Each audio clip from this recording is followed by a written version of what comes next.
How you going? Good yourself? Good, mate. We're talking to Kyle Gurton. How are you, Kyle? You're in a Morris Finance car?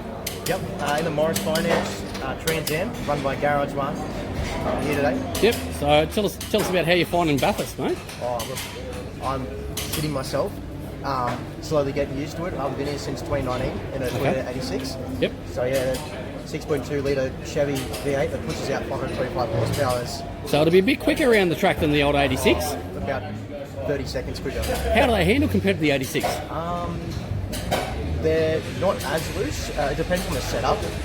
They do move around a fair bit on the Who's Your Bag tyres. Just here we got behind us sitting in the sun. Just trying to warm up before the race one at 10 o'clock. Yep. And because it's a bit hard to get a heat into these tyres early, isn't it? yeah, especially early in the morning, about like 8 o'clock yesterday when we were first out. Yep. Yeah, it took a couple of laps to get them up to temperature because really freezing cold track temperature and then cold tyres. Yeah, had to do heaps of weaving and they weren't really up to temp until about lap 2. So yep. Yeah, took a while. And now, American cars, do you find that there's rubbing is racing, or do they sort of get a bit respectful for you? Look, this category is all about the grassroots racing and a bit of push and shove here and there, and that's what racing's all about, is rubbing's racing, as they say. And as long as there's not the dirty racing that you see in other categories, we won't name categories and so on, but the bump and run technique, so to speak. That's no good, but we do a fair bit of bumping here, but it's just a respectful, hey, I'm behind you. Yeah, you don't forget about me, Yeah.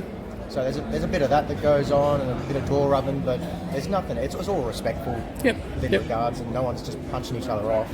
So. Now, how have you found the category has been growing for you? Oh, look, it's my first year in Trans Am here, and look, the blokes that are in here, like you've got Aaron Seaton, Owen Kelly, and Nathan Hearn, and every now and then Tim Brooks in here now.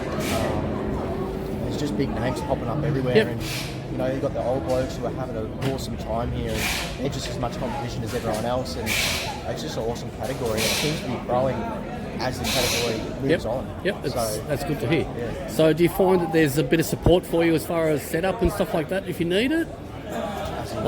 Is it? You said there's a lot of different age groups, different people, so they've got different skill levels and so on like that. Yeah. Is there a lot of knowledge sharing through the category? Yeah, there's heaps. You got I feel the older guys know a lot about racing, and they pass down their knowledge through the field. Yep. And the mechanics here have been doing it all their life. Like Marty Grant, he used to run. Sorry, forgot his name. No, that's all right. In the supercars and all that stuff, and there's just so much knowledge kicking around the field, especially with the mechanics. They know just so much, and the car's not really right. They throw a few things at it, and the next session it's bloody beautiful. Yeah, no, that's good to hear. That's good to hear. So, and how have you been racing today? Like, or your times and stuff like that? Are they where you want them to be? Yeah, practice 1 and 2, we were just easing into it, but I was tasked with doing a 217 or a 220. Yep. And we ended up finishing the practice sessions doing 215s. That's really good to hear. The shooting above your weight there, mate. Yeah. Look, I was shit myself, but if you're not shitting yourself at Bathurst, you're not having a go. No. It's a tourist day. It's a tourist track 364 days of the year. Yeah. The one day you get to race at Bathurst, there's no 60k speed limit. No, not at all. But just have to relearn the track again. And it's insane. Especially doing tracking 280k's down Conrod here. Yep. And that lines you up. Coming into the chase at that sort of speed. Yes. Move around much?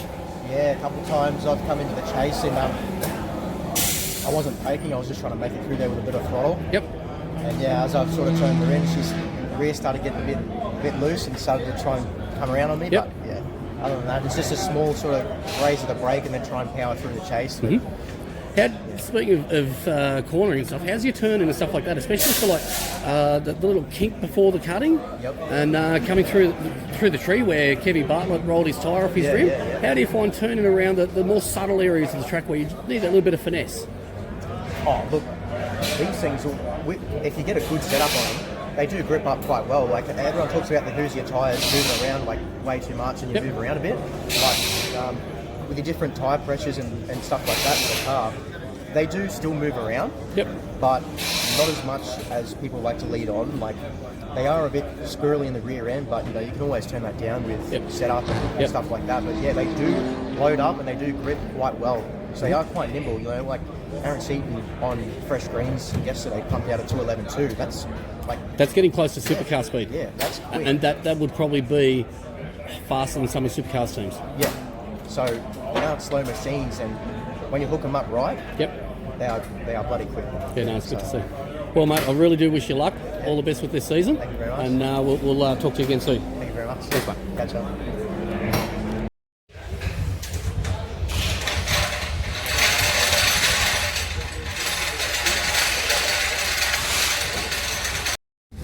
Hey, Kyle. We just watched your race out there on the track then. Got to say, mate, I was very impressed.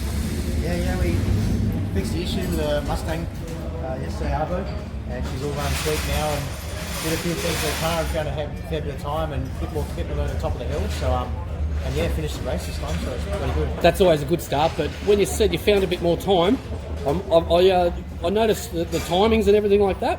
You turned out to be the 4th fastest race lap in the race, so that's the only people above you was like the likes of Nathan Hearn and Aaron Seaton. So it was just looking to set my biggest balls on and going over the top of the hill and just following the speed down Skyline and things like that. Yep. Just strapping in. So. No, it's a big credit to you, mate, because as you said, you've only just started in the category, so we'll be seeing you right up the front before long. Yep. And when I saw you pull that move down at Hell Corner, by the next lap, you pulled 50, maybe 60 metres on him. Yeah.